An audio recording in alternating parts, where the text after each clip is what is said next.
Mi nombre es Daniel Mondragón Huerta y estudio en la Universidad Tecnológica del Estado de Querétaro, la carrera en Ingeniería en Tecnologías de la Automatización, en el grupo ITA 38. La asignatura es Ingeniería de Proyectos, impartida por el profesor Fabio Tomás Moreno Ortiz. A continuación se va a presentar la práctica número 13, Programación de un proyecto. La información se recopiló de la página Programación de Proyectos SPW y de la página ingenieriaindustrialonline.com con los temas referentes a PERT y CPM. Primero, ¿qué es la programación? Es un proceso que se utiliza para idear y ordenar las acciones que se realizarán en el marco de un proyecto, es decir, se tienen todas las acciones y a estas se les da un orden. Las ventajas de hacer la programación es que prevé situaciones, define formas de actuar, optimiza el uso de recursos, evita mantener recursos ociosos, minimiza costos de operación y evita las sobrecontrataciones. Esto es de gran ayuda para la optimización de los recursos económicos y tener un orden dentro de la ejecución del proyecto. ¿Qué condiciones se tienen que cumplir? Tener una o varias actividades terminadas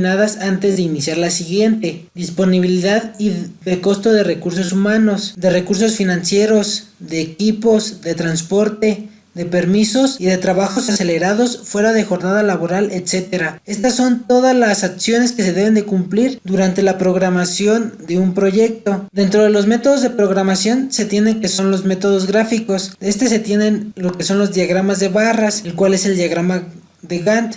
Y en diagrama de redes tenemos los que son a través de flechas, que es el CPM y el PERT, y de bloques tenemos el ROI. Empezaremos con el diagrama de Gantt. Este diagrama expone el tiempo de dedicación previsto para diferentes tareas o actividades a lo largo de un tiempo total determinado. A pesar de esto, el diagrama de Gantt no indica las relaciones existentes entre actividades, es decir, en este diagrama solo se ponen cada una de las actividades y el periodo de tiempo que le va a tomar llevarse, pero no nos indica si para poder realizarla tiene que haberse ejecutado una antes y que ésta haya concluido. A continuación tenemos el diagrama de PERT, que es un algoritmo basado en la teoría de redes, diseñado para facilitar la planificación de proyectos. El resultado final de la aplicación de este algoritmo será un cronograma, en el cual se podrá conocer la duración total del mismo y la clasificación de las actividades según su criticidad. El primer punto en el PERT es tener las actividades de proyecto, es decir, tenemos que identificar todas las actividades que intervienen en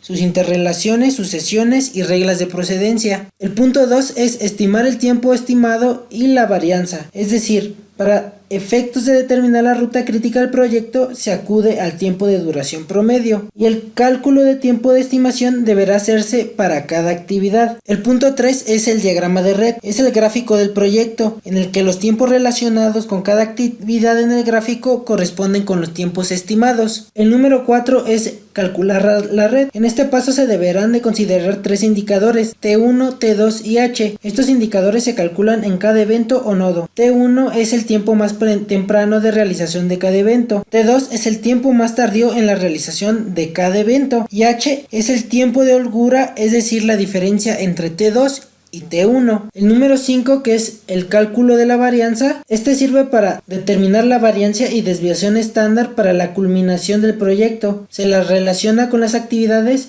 que comprenden la ruta crítica. Por último se tiene establecer el cronograma. Para establecer un cronograma se deberán considerar varios factores. El más importante de ellos es la relación de procedencia. El siguiente corresponde a escalonar las actividades que componen la ruta crítica, de tal manera que se complete el proyecto dentro de la duración estimada. Por último tenemos el CPM, que es un algoritmo basado en la teoría de redes, de diseño para facilitar la planificación de proyectos. El punto 1 es actividades de proyectos. Esta fase corresponde a identificar todas las actividades que intervienen en el proyecto, sus interrelaciones, sucesiones y reglas de procedencia. El número 2 es el diagrama de red, que se hace con la información que se obtuvo en el punto 1. El punto 3 se debe de calcular la red. Para el cálculo de la red se consideran tres indicadores, que también es el T1, T2 y H. Se calculan de igual forma que en el PERT. Y por último se tiene que establecer el cronograma. Para establecer el cronograma se deben de considerar varios factores. El más importante de ellos es la relación de procedencia y el siguiente corresponde a escalonar las actividades que componen la ruta crítica de tal manera que se complete el proyecto dentro de la duración estimada, quedándonos el diagrama como la gráfica que se muestra a su derecha.